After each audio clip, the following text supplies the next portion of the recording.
day I met Leonardo DiCaprio was April 8th, 1994, a Friday. It was a crazy day.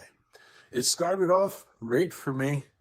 I had lunch with the poet Gregory Corso and the publisher Paola Iviori in the West Village.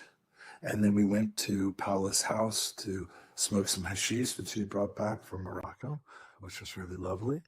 And the phone rang, and it was a mutual friend of ours named Diego Cortez, who was a curator. And I had just curated a show with him and a group show. And he called and said, "Did you hear the news about Kurt Cobain?" And his body had been found. And that really bummed me out. And I left kind of stoned a bit, wandering around with Nirvana lyrics in my head. And I went to Washington Square Park kind of naturally on my way to the East Village from the West Village and ran into Harmony Korine, who said to me, "Hey, did you hear Kurt Cobain killed, it was a murder-suicide, he killed the rest of the band."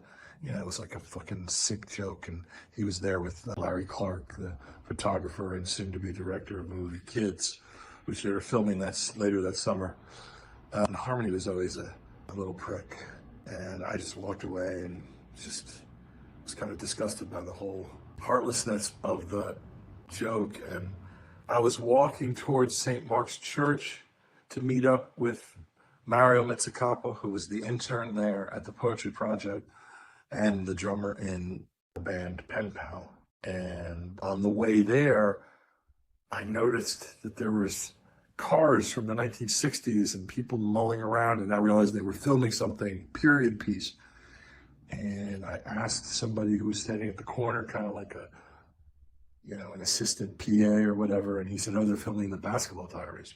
Now, I had befriended Jim Carroll, the author of the Basketball Diaries, a few years before, and he kept telling me that different people were going to play him in the movie version. Originally, it was supposed to be River Phoenix, and then River Phoenix died, and then he told me recently that it was Leonardo did something, and I realized eventually that that was Leonardo DiCaprio who was playing Jim Carroll, and there he was on set.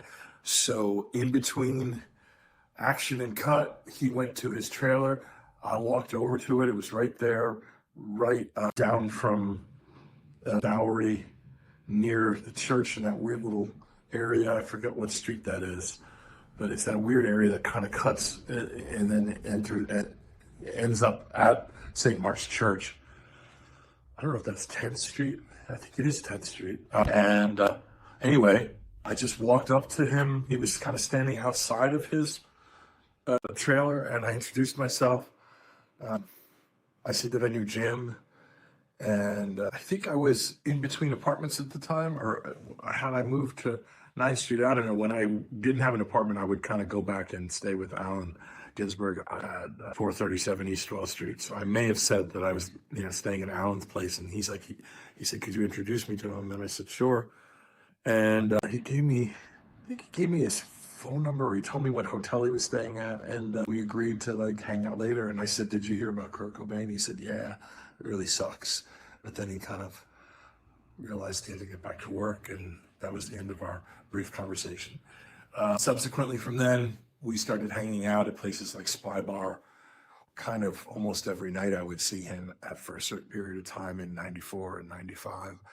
And I started taking interest when he was about to play Arthur Rimbaud in what would be Total Eclipse, the movie. So I was giving him book suggestions to read, the Enid Starkey biography and different translations of The Drunken Boat and things like that, which he wasn't really a good student. I would see him after telling him what book to read, and he'd say, or getting him the book or something, and he'd say, "Oh, I haven't read it yet.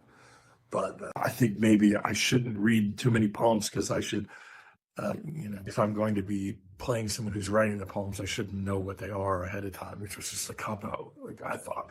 But anyway, we developed a friendship over the years, but that was how, that was the day I first met him, which just happened to be the day that Kurt Cobain's body was found.